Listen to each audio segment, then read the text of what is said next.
السلام علیکم خوږو دوستانو، ستړي مه خدای پاک دې وکړي چې جوړ او روغ یاست.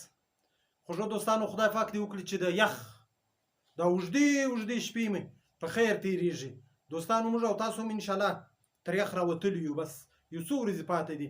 نن 11 جنوري دی دوستانو. بس دا میاشت چې دا هم د 28 تاریخ که ستاسو په یاد وي، دا اخري تاریخ چې دی هغه 28م دی.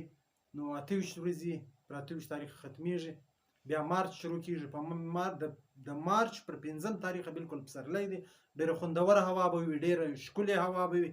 نو دوستانو، غواړم چې د دې سپرلي د راتګ په موقع باندې دوستانو تاسو ته نن یو نعت شریف ووایم. دوستانو، خدای دې وکړي چې تاسو د خوښې وړ وګرځي.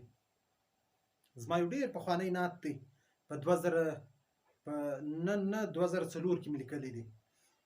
وایي: زه سم قربان ستا تر نامه، ستا تر نشان حبیبه.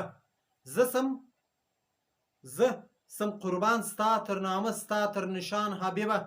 الله ستایلی ستا لوړ شان دی په قرآن حبیبه. دا ستا په وجه خو الله دغه دنیا جوړه کړه. دا ستا په وجه خو الله دغه دنیا جوړه کړه. که نه وای ته نه به وای مځکه نه اسمان حبیبه. څه تکلیفونه پر تا راغلو د امت په وجه، څه تکلیفونه پر تا راغلو د امت په سبب، څه تکلیفونه پر تا راغلو د امت په سبب. دی لمبولی تا په خپلو وینو ځان حبیبه. په دې دنیا کې هم موږ ستا په نامه فخر کوو، په دې دنیا کې هم موږ ستا په نامه فخر کوو. په سخته ورځ مې هم غم وخوره پر میزان حبیبه. خپل غم د هیرو زکندن کې دې هم یاد و امت، خپل غم د هیرو زکندن کې دې هم یاد و امت. زه غزنوي ستا تر وفا سمه قربان حبیبه. زه سم قربان ستا تر نامه، ستا تر نشان حبیبه. الله ستایلی ستا لوړ شان دی په قرآن حبیبه. دوستانو، ستاسو له توجه څخه یوه نړۍ مننه.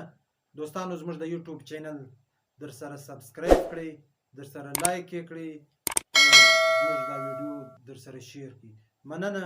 تر راتلونکي ویډیو مو پر لوی او بخښونکي خدای سپارم. په مخه مو شه.